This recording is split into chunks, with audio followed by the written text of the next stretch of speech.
Zakat secara cepat dia memiliki beragam makna secara etimologis ya, dalam pendekatan gramatikal bahasa Arab, dan menariknya makna ini diisyaratkan dengan tegas dalam turunan ayat-ayat Al-Qur'anul Karim, juga keterangan Nabi sallallahu alaihi wasallam dalam hadis-hadis beliau.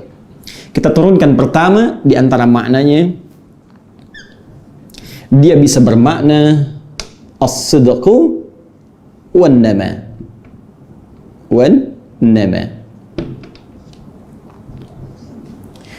As-sidqu berarti sesuatu yang benar.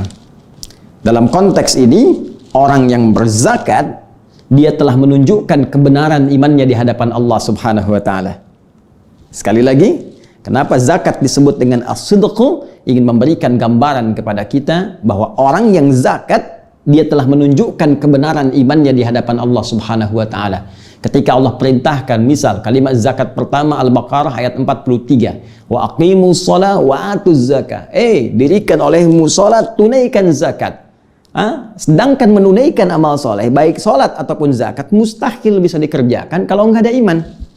Karena itu pernah sering saya sampaikan di awal jumpa saat menerangkan awal surah ya Al-Baqarah, atau spesifik yang terkait dengan ayat puasa Al-Baqarah 183. Kalimat iman senantiasa disandingkan dengan amal soleh. Ya ayyuhalladzina amanu, iman, kutiba alaikumussyam. Quran surah 103, wal 'asr innal insana lafi khusr illal ladzina amanu wa 'amilus shalihat. Iman, amal soleh. Karena itu mustahil orang bisa mengerjakan amal soleh kalau tidak ada iman. Pengertian terbaliknya, seseorang yang beramal soleh itu menunjukkan kebenaran iman dalam dirinya.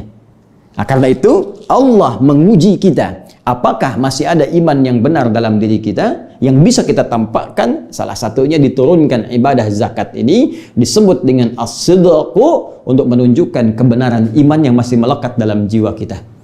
Karena itulah turunan dari as-sidqu ini ada yang disebut dengan sedekah. Ya, sedekah. Jamaknya disebut dengan sadaqat. Baik. Dan dalam beberapa turunan ayat Al-Quran, zakat disebut dengan sedekah. Baik, kita lihat misalnya saat zakat akan diambil, ya, zakat akan diambil dari orang yang telah memenuhi kualifikasinya, disebutkan di Quran surah ke-9 ayat 103. Khudh min amwalihim sadaqah. Masya Allah. Ya, kata Allah, ambil dari harta yang telah mencukupi. Ini konteks zakat mal, ambil dari harta yang telah mencukupi sesuai kualifikasi, baik nisabnya, haulnya. Ambil dari harta mereka itu sedekah. Yang dimaksud sedekah di sini zakat. Kaitan dengan mal disebut dengan zakat mal. Kenapa disebut dengan sedekah? Salah satunya yang memberikan gambaran ketika dia mengeluarkan harta itu, maka ini menunjukkan benar imannya. Dalam pengertian lain, maaf, kalau ada orang yang sudah wajib zakat, memenuhi kualifikasi, tapi nggak mau menzakatinya, tidak mau mengeluarkannya, sengaja menunda-nunda, bahkan sudah menjelang harus dikeluarkan, ini 85 gram sudah siap dikeluarkan, haul mau datang, tinggal sehari lagi, besok waktunya keluar, dibelanjakan masnya, dikurangi 1 gram, supaya nggak keluar zakat. Maka sikap seperti ini, perilaku demikian menunjukkan ada masalah dengan imannya. Ketika seorang sengaja menunda zakat, atau dia sengaja mengulur-ngulur, bahkan tidak mengeluarkannya, ini menunjukkan persoalan dalam imannya. Karena itu yang paling menarik, diambil zakat ini menggunakan kalimat sedekah, dikeluarkan pun menggunakan kalimat sedekah dalam bentuk jama'. Lihat Quran surah ke-9 ayat ke-60. Allah sampaikan innamas shadaqatu lil fuqara wal masakin, dan seterusnya ayat. Ya, sungguh zakat itu hanya boleh dikeluarkan kepada golongan-golongan berikut dalam konteks zakat mal. Ketika dikeluarkan disebut dengan kalimat iman. Artinya mengeluarkan kita zakat, ya, Allahu Akbar. Ketika datang petugas kita keluarkan, menunjukkan benarnya iman kita. Ketika disalurkan pun, ya, ketika disalurkan pun pada orang yang berhak menerima, itu menunjukkan penguatan kepada iman kita. Sekaligus menunjuk pada aspek manfaatnya yang sangat banyak. Baik. 1. Juga disebut an-nama. Ya, as-sidqu wan-nama. An-nama berarti tumbuh, berkembang. Banyak. Ingin memberikan 2 makna sekaligus. Maka orang yang zakat itu hartanya bukan berkurang, tapi sesungguhnya dilipat gandakan oleh Allah Subhanahu wa Ta'ala, bisa dalam bentuk pergantian langsung di tempo tertentu pada saat ia memerlukan, atau juga bisa dalam bentuk aktiva yang ketika kembali kepadanya bukan dalam bentuk seperti yang ia keluarkan berupa uang, mungkin bisa dijaga dari sakit, mungkin bisa dijaga dari musibah khusus yang mungkin menimpa, ya, musibah khusus yang mungkin menimpa, yang dengan izin Allah Subhanahu wa Ta'ala dihilangkan karena amalan yang telah ia kerjakan. Yang kalau sakit biayanya bisa senilai dengan itu, atau misalnya kalau sulit dia bisa mengalami kerugian 10 kali lipat dari itu, dan sejenisnya. Dan yang paling menarik, ini juga bisa mencakup teman-teman sekalian, bukan sekedar aspek materi, tapi juga pahala. Saya ulang, pahala. Nama tumbuh, berkembang banyak. Orang yang mau zakat dengan hartanya, maka dia akan mendapatkan penambahan atau limpahan pahala dari orang-orang yang tidak mengeluarkannya. Yang saya maksudkan, dia mendapatkan limpahan pahala dibandingkan orang yang tidak mengeluarkannya. Orang yang tak mampu berzakat belum dapat pahala ini, orang yang bisa zakat mendapatkan limpahan pahala-pahala lebih yang tidak didapatkan oleh orang yang tidak melakukan amalannya. Baik. Ini poin ini. Berapa jumlahnya Ustaz? Minimal 10 kali lipat. Dari mana tahunya Ustaz? Kaidah umum Quran surah ke-6 ayat 160. Man jaa bil hasanati ya falahu asyru amthaliha. Siapa yang mengerjakan satu perbuatan baik bernilai pahala. Al-hasanah, perbuatan baik yang punya nilai pahala. Ya, karena itu zakat masuk hasanah. Salat pun masuk hasanah. Dari mana taunya Ustaz salat masuk perbuatan hasanah? Buka Quran surah 11 ayat 114. Aqimis salata tarafayn nahar wa zulafan minal lail innal hasanati yudhibnas sayyi'at. Ya, tunaikan salat pada saat di kedua waktu-waktu siang, ya, baik itu zuhur kemudian ke asar, kemudian sampai dengan ke malam sampai ke subuhnya. Sungguh jika engkau tunaikan salat-salat itulah perbuatan hasanat yang antara salat satu kedua bisa menggugurkan dosa-dosa kecil yang pernah dikerjakan, ya, selain dosa-dosa besar atau al-kabair. Salat disebut hasanah, zakat disebut hasanah, kaidah satu hasanah sama dengan 10 kebaikan. Man jaa bil hasanati, siapa yang mengerjakan satu kebaikan, falahu asyru amthaliha, mendapatkan 10 kali lipat dari apa yang pernah ia kerjakan. Paling minimal. Kalau masuk kategori infak, ya, kaitan dengan harta, bisa jadi berlipat sampai 700 kali lipat paling minimal. Itu ada di Quran surah ke-2 ayat 261. Ya.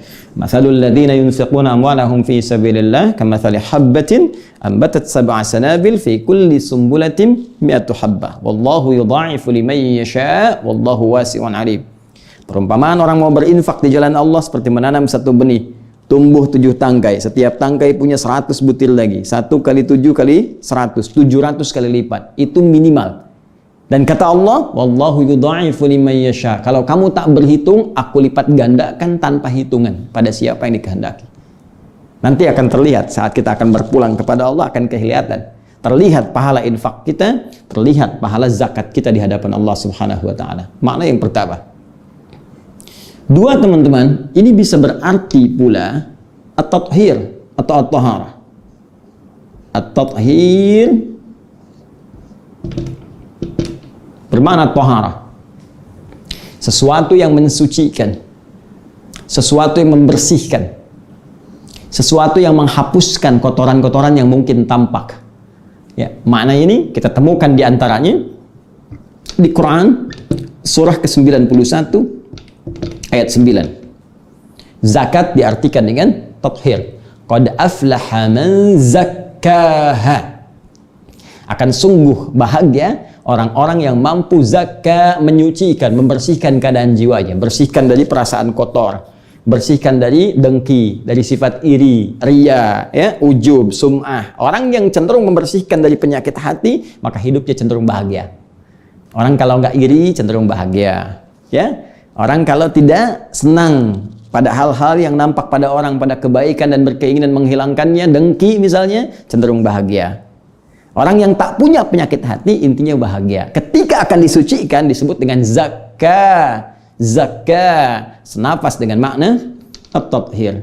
Secara spesifik ditunjukkan di Quran surah ke-9 ayat 103. Khudh min amwalihim shadaqatan tutahhiruhum wa tuzakkihim biha. Ambil dari harta mereka zakat, penunjuk iman mereka, dengan fungsi untuk menyucikan keadaan jiwa dan perbuatan kotor mereka. Baik. Nah, teman-teman, dari sekian makna saya coba tampilkan dua dulu, ya. Nanti ada sudah kita terangkan as-sidqu, andama, at-tathhir. Nanti masih banyak turunan yang lain, tapi secara spesifik karena waktunya singkat, kita akan batasi dulu sampai sini. Kemudian kita terangkan kalimat ini, fitrun dan fitrah. Apa perbedaan di antara keduanya? Baru kita korelasikan dengan ibadah puasa kita. Baik, zakat punya arti pembenar iman, tumbuh berkembang melimpah, penyuci dari segala hal yang kotor. Nah, kita teruskan sekarang kalau disatukan dengan fitri, zakatul fitri, artinya diikat, ya. Jadi kalau kita sandarkan satu kalimat kepada kalimat lain, maka keumuman dari makna kalimat pertama akan menjadi khusus karena diikat oleh makna yang kedua. Rumah masih umum, rumah besar, rumah kecil, rumah mewah, tambahkan sehat, rumah sehat. Yang banyak kan rumah sakit sekarang. Ya? Baik, tambahkan sehat. Berarti rumah-rumah yang tidak sehat tidak masuk dalam makna ini. Rumah mewah, berarti yang tidak masuk kategori mewah tidak masuk ini. Rumah sederhana, yang tidak masuk kategori ini tidak terdapat dalam makna kalimat ini. Baik, zakat masih umum. Ketika disambungkan dengan fitri, punya makna berbeda. Apa itu fitri? Jika disebutkan fitron, maka dia senafas dengan kata futur atau iftar yang berarti makan. Ya, berarti apa? Makan. Awas, hati-hati. Orang Arab mengatakan hal aftartum, apakah kamu sudah makan, sudah sarapan? Hal min futur, ada sarapan enggak? Jadi asalnya kata fitrun itu adalah makanan yang dikonsumsi pertama kali di awal waktu. Biasanya pagi, ya kan? Makan pagi kan disebut sarapan kan? Karena sarapan itu makanan yang pertama kita konsumsi di hari itu.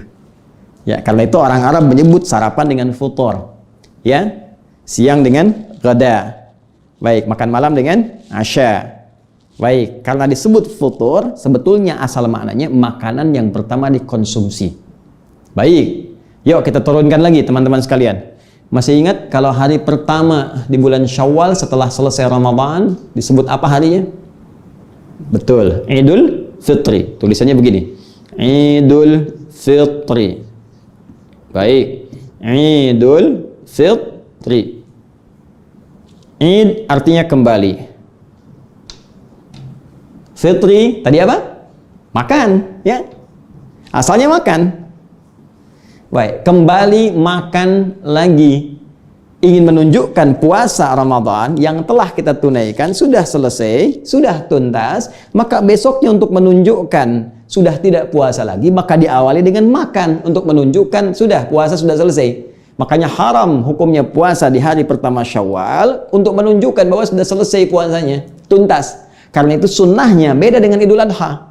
Kalau Idul Adha kita setelah subuh, sunnahnya berangkat dulu menunaikan sholat, dengarkan khutbah, pulang kemudian, ada yang nyembeli, ada yang langsung pulang, dari situ baru kita cicipi makanan. Tapi Idul Fitri tidak, sebelum berangkat sunnahnya kita makan sesuatu yang ringan terlebih dahulu. Ya, kalau ada kurma makan kurma, kue makan kue, atau minum air putih untuk menunjukkan sekarang sudah bukan puasa lagi. Nah, karena kita makan pertama kali yang dimakan, itu disebut dengan fitrun namanya, atau futur. Karena itu harinya disebut dengan hari Idul Fitri. Jelas sampai sini? Saya ingin menunjukkan asal mulanya kalimat fitrun ini berasal bentuknya dari kata apa? Makanan. Ya. Tahan. Satu. Kita sudah paham ini. Baik, sekarang fitrah apa? Kalau fitrah agak berbeda. Kalau fitrun, ya akarnya tadi senafas dengan futur, makanan secara fisik, secara fisikal. Kalau fitrah itu sudah metafisik, ya kembali kepada keadaan roh kita, kembali ke dalam keadaan jiwa kita. Jadi ini ada dua kata yang unik, satu pakai ta, satu tidak. Yang satu menunjuk aspek materi, makanan yang dimakan, ya. Masuk ke dalam fisik kita, ke perut kita itu fitrun, futurun, iftarun. Baik, sedangkan keadaan jiwanya, ya, metafisik, roh kita itu punya sifat awal itu yang mengarah kepada kebaikan disebut fitrah namanya. Ya. Jadi fisik butuh makanan, disupport namanya futur atau fitrun, fitrah pun butuh makanan yang tak boleh dirusak. Jadi kalau maaf Anda mengonsumsi makanan yang tidak sehat, makanan basi dimakan, fisik bisa sakit. Fitrah juga sama. Kalau Anda mengonsumsi hal yang salah, perilaku yang salah, kata-kata yang salah, ya, tindakan yang keliru, perbuatan yang maksiat, maka itu bisa merusak fitrah yang cenderung kepada kebaikan. Karena itu agama, din, itu termasuk fitrah. Karena semua konsep dalam din itu mengajak pada kebaikan. Jadi mustahil ada orang beragama, perilakunya buruk, mustahil. Mustahil. Ya, coba buka Quran surah ke-30, ayat 30. Quran surah 30, Ar-Rum, ayat 30. Fa'aqim wajhaka lid-dini hanifa. Kata Allah, coba kamu hadapkan dirimu, ikuti maksudnya semua tuntunan dalam ad-din dengan cara yang benar, cara yang lurus. Benar aja diikuti. Ya, kalau sholat yang benar. Ya, kalau puasa yang benar. Pokoknya ikuti dengan benar. Fa'aqim wajhaka lid-din. Nih, ad-din. Apa itu ad-din, Ustaz? Ya, apa itu ad-din? Ditafsir di Quran surah ketiga ayat 19. Paling kiri agak ke atas sedikit. Inna dina, sungguh din yang dimaksudkan oleh Allah itu indallahi al-Islam. Al-Islam. Jadi kalau kita buat persamaan, ad-din sama dengan al-Islam. Di ayat ini dikatakan fa'aqim wajhaka lid-din. Kamu hadapkan dirimu, tunaikan ketentuan ad-din dengan benar. Apa maksudnya? Islam. Bahasa singkatnya, coba berislam dengan benar.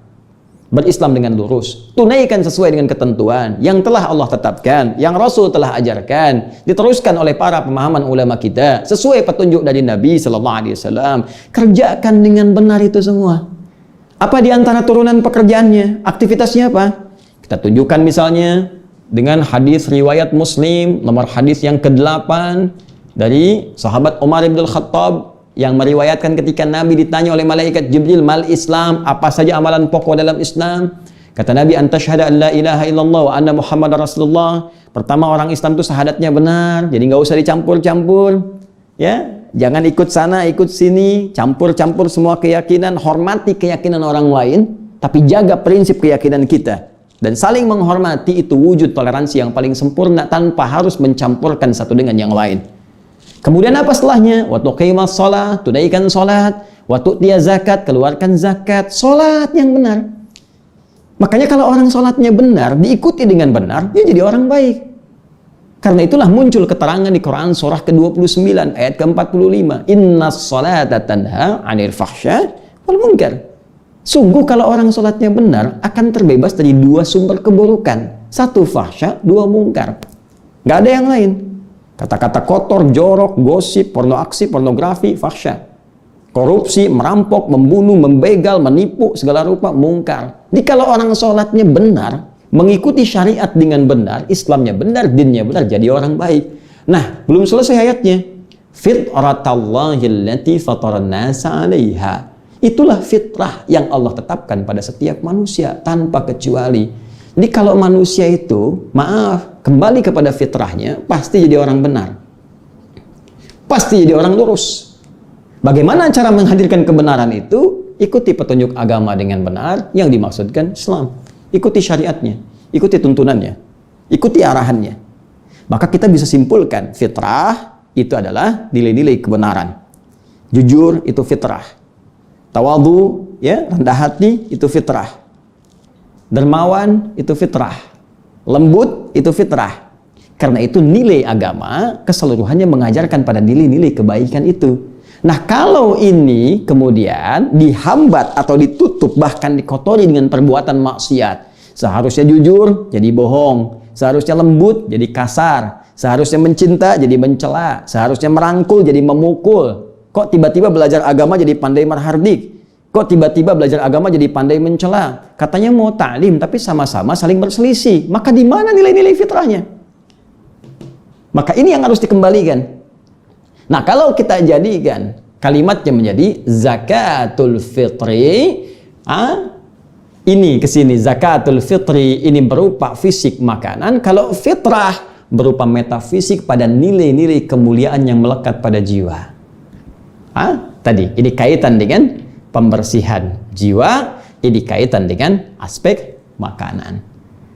Apa yang akan saya terangkan sekarang, setelah paham ini, zakat kalau dikaitkan zakatul fitri, maka ini menunjuk makna zakat terkait dengan makanan yang dikeluarkan berupa makanan.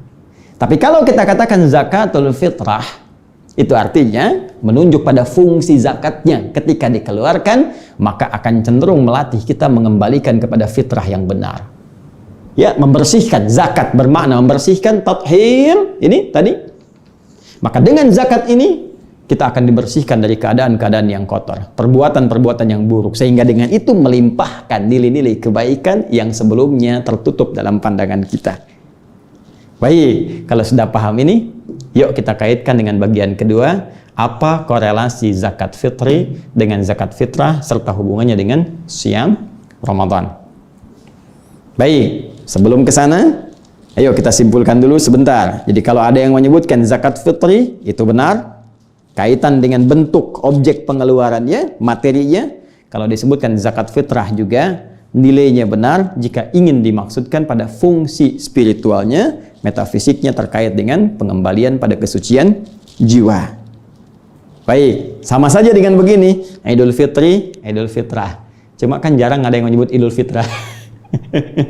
Adanya apa? Idul Fitri. Nanti kita lihat. Yuk cepat. Saat kita menunaikan puasa Ramadan, siam, maka di antara syariat yang ditekankan kepada kita, diwajibkan untuk menunaikan, ya, sepanjang memenuhi kualifikasinya, ada syarat-syarat terpenuhi, pokoknya ada, maka menjadi wajib untuk kita keluarkan. Dan ini hanya ada setahun sekali saat Ramadan, yaitu ibadah ini, zakatul fitri, atau disebut dengan zakatul fitrah. Apa korelasinya? Baik, mari kita baca dulu dari keterangan Nabi sallallahu alaihi wasallam. Kita ambil referensi langsung dari Nabi sallallahu alaihi wasallam pada hadis riwayat Al-Bukhari. Nomor hadis 1506.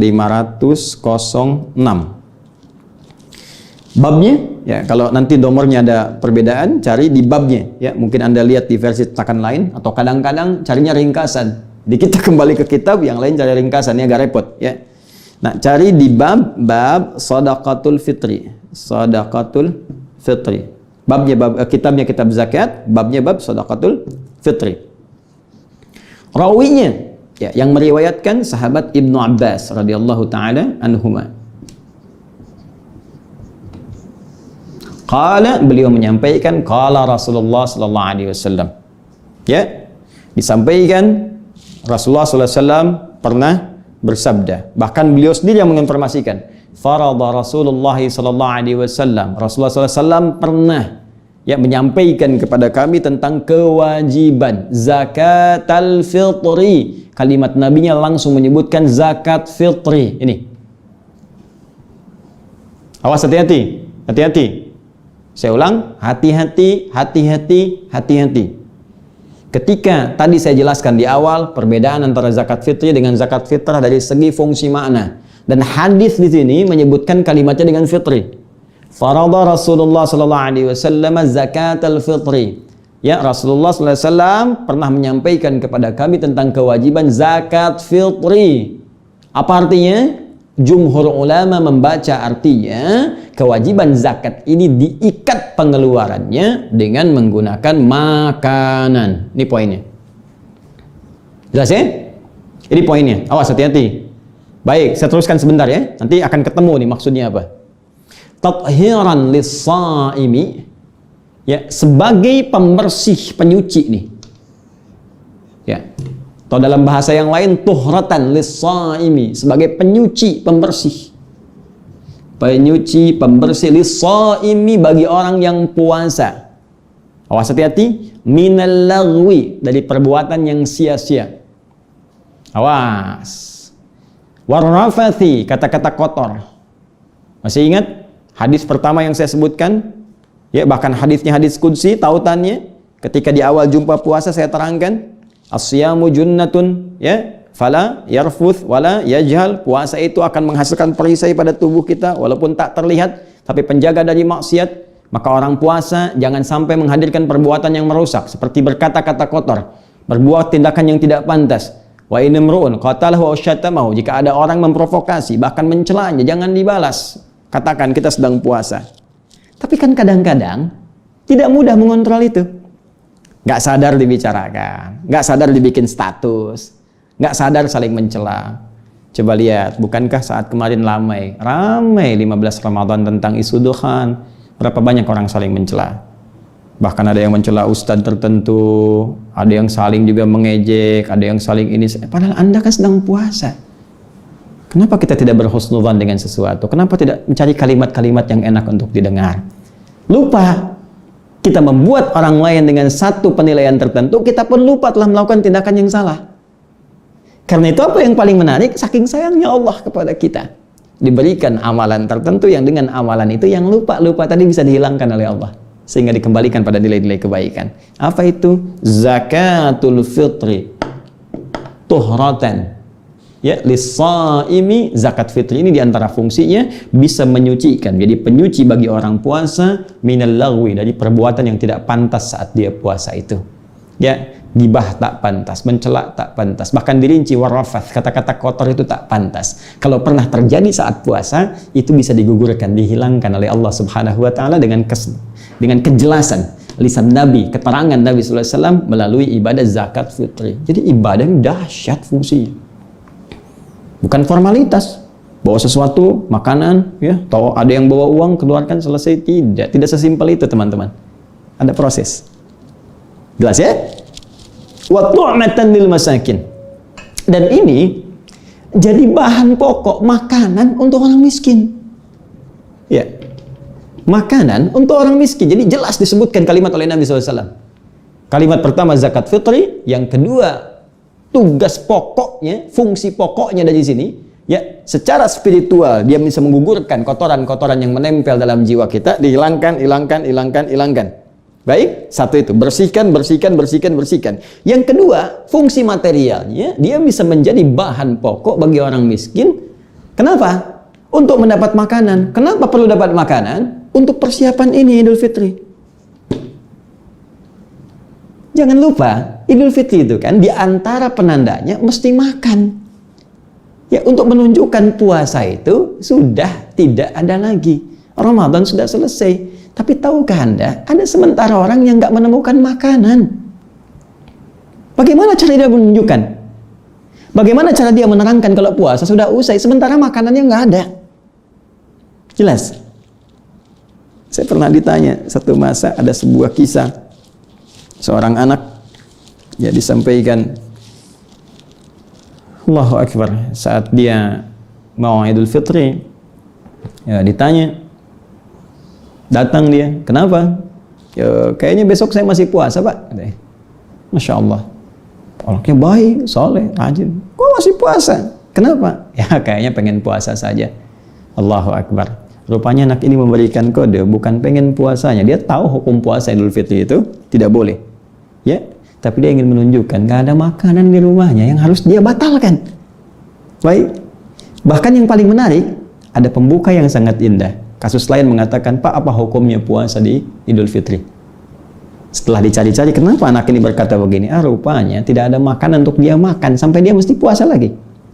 Maka apa jawab Ustadz dimaksud? Apa jawabannya? Dia katakan, hukumnya saya harus ngasih kamu makanan. Hukumnya saya harus ngasih kamu makanan supaya kamu bisa buka.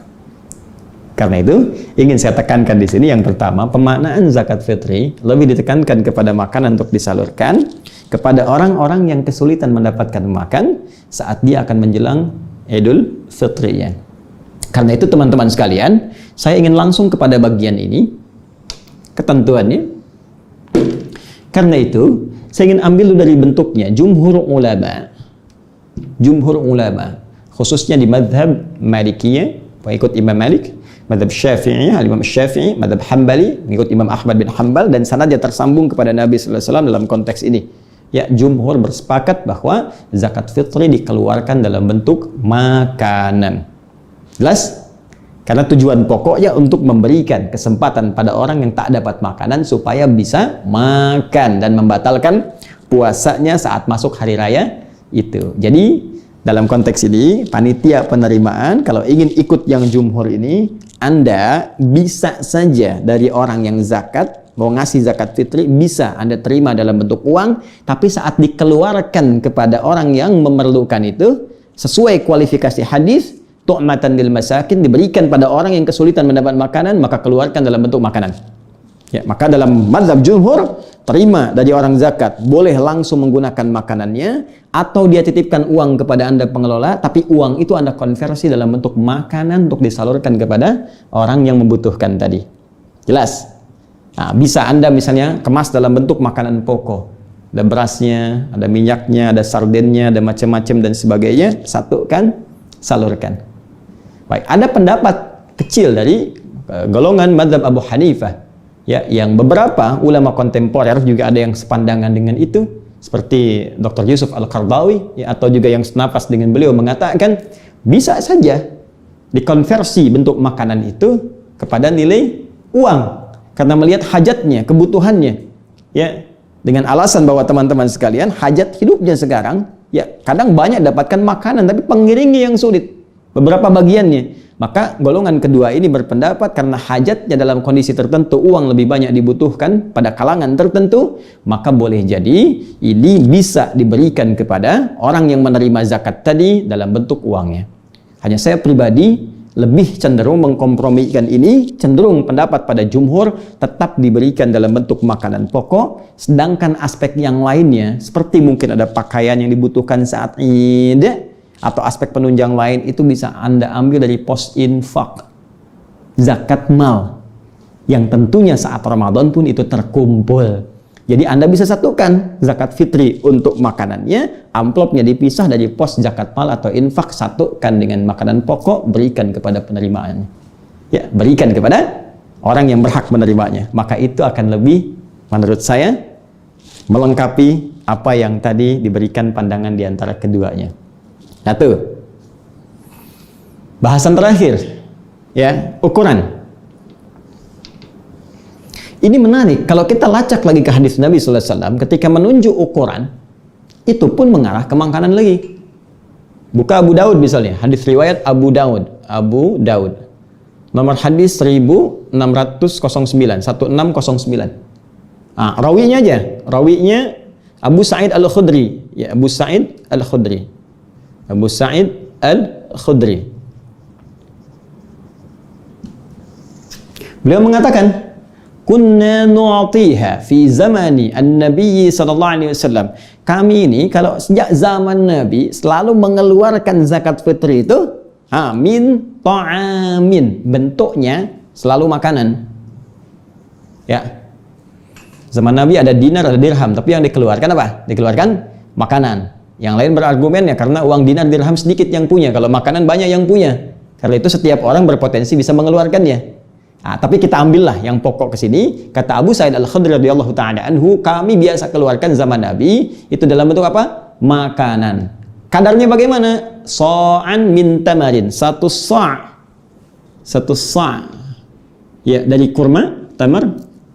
Au sa'an min sya'irin, atau kadang kami keluarkan satu sa' dalam bentuk gandum.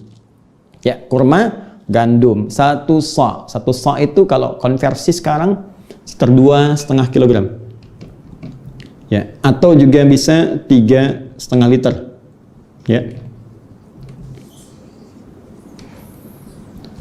Ustadz, gimana nyari kurma? Apakah harus kurma? Atau harus gandum, Ustadz? Sesuai dengan hadis.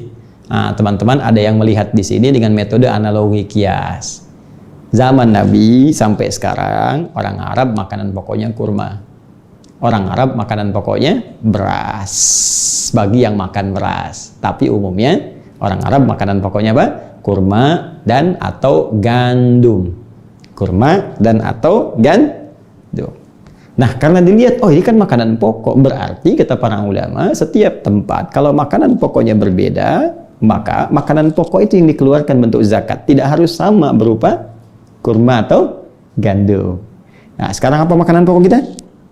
Bukan, kalau beras itu makanan pokok untuk hewan yang bertembolok. Ayam, bebek itu beras. Kita makanan pokoknya nasi. Ya, karena nasi berasal dari beras, maka sumber pokoknya apa? Beras. Maka bolehlah zakat dikeluarkan dalam bentuk apa? Beras, makanan pokok atau sumber makanan pokoknya. Maka silahkan ini konversi beras ini dengan ukuran 2,5 kilo atau 3,5 liter. Ya, dengan niat apa? Zakat fitri. Dengan niat zakat fitri. Boleh pakai beras. Baik. Dengan ukuran ini, atau kalau Anda ingin keluarkan dalam bentuk uang, panitia menerima, dikonversi ini senilai berapa yang premium, misalnya cari yang paling bagus, ya, misalnya berapa nih, ya, 50.000 atau di bawah itu atau 45.000, ya, cari sekilonya berapa, kalikan 2,5 kilo atau 3,5 liter, seukuran itu keluar berapa. Tapi ketika diterima oleh panitia, saran kami lebih enak ikut yang jumhur tadi, ya, kembalikan ke makanan pokok, dikemas kemudian dalam bentuk sembako, apalagi dalam situasi seperti ini, ya, berikan pada keluarga-keluarga yang berhak menerimanya, ya, sampaikan ke mereka, sertakan dengan amplop hasil dari zakat mal termasuk infaknya, maka itu insya Allah akan lebih baik. Alih-alih Anda berikan kemudian, ya, uang saja, tak ada makanan pokoknya, bisa beralih fungsi, tiba-tiba diberikan pulsa, nanti hilang fungsi zakatnya. Ya Ustadz, yang gini kan yang penting handphone, handsome sudah tidak berperan lagi, maka tidak masuk pada konteks pembahasan zakatnya. Kalau ini bisa kita keluarkan, maka akan ada dampak kepada fitrah kita yang menunjuk pada kebenaran agama. Jadi kalau orang sudah keluarkan zakat, ini menunjuk dia mengikuti ketentuan ad-din. Sedangkan ad-din disebut sebagai fitrah. Maka ada orang menyebut zakat fitrah dengan harapan setelah zakat saya kembali fitrah pada kebaikan. Kalau disebut zakat fitri, ingin menunjuk ini bentuk yang dikeluarkannya. Teman-teman, saya kira itu uraian terkait dengan rahasia zakat fitri atau zakat fitrah. Dari sekarang, Anda bisa mulai menyiapkan. Walaupun umumnya para sahabat itu memulai pengeluarannya 2 hari sebelum akhir Ramadan. Misal, hari ke-28, 29, kalau 29 hari Ramadannya, atau 29, 30, kalau 30 hari Ramadannya. Setelah itu panitia menyiapkan. Kalau Anda sendiri ingin menyampaikan, silahkan tanya pada para ulama kualifikasinya. Orang-orang yang kesulitan makanan, ingat kalau zakat mal 8 asnafnya, penerimanya. Zakat fitri hanya fuqara wal masakin, orang yang kesulitan dari kalangan fakir yang sangat membutuhkan, atau miskin punya pekerjaan kurang bisa memenuhi kehidupannya sehingga kesulitan memenuhi bahan pokok makanan. Dan mungkin situasi sekarang ini akan banyak kita dapatkan. Ya. Kapan dikeluarkannya? Setelah selesai menunaikan puasa, maghrib selesai, ya, atau sebelum maghrib kita sudah mulai bisa bagikan sehingga malamnya mereka bisa masak dulu. Ya, jangan sampai terlalu mepet. Ya, walaupun dulu Nabi mengatakan akan bagus waktunya setelah sholat subuh sebelum sholat Id, tapi kan yang dibagi kurma itu nggak dimasak dulu. Anda pengen nyari waktu afdol, Anda cari-cari orang ba'da subuh, ya, dikasih beras ya dia masak dulu. Ya, nunggu-nunggu begitu jadi dia makan ketinggalan sholat Idnya. Baik, karena itu kita bisa siapkan lebih awal, kemudian dibagikan secara proporsional, dan dengan itu mudah-mudahan semua hikmah yang tadi diuraikan diberikan oleh Allah Subhanahu wa taala dengan cara yang terbaik kepada kita semua. Saya kira itu yang bisa saya uraikan, dan boleh jadi ada kebenaran yang Allah tampakkan, itu petunjuk yang bisa kita ikuti. Namun bila pun ada kesalahan, kekurangan, itu mutlak berasal dari saya untuk menunjukkan pada diri saya bahwa saya masih manusia dan banyak manusia-manusia unggul lain yang bisa melengkapi kekurangan yang saya sampaikan. Silahkan gali keterangan dengan lebih luas dari ustadz-ustadz kita yang kita sayangi, ya, dari para kiai kita, para habaib, terkumpul informasi yang bisa kita akses. Selebihnya bagaimana kesungguhan kita dalam mengamalkannya. Semoga Allah menerima puasa kita. Selamat berbuka. Subhanakallahumma wa bihamdika, asyhadu an la ilaha illa anta, astaghfiruka wa atubu ilaik. Wa akhiru da'wana alhamdulillahi rabbil alamin. Assalamualaikum warahmatullahi wabarakatuh.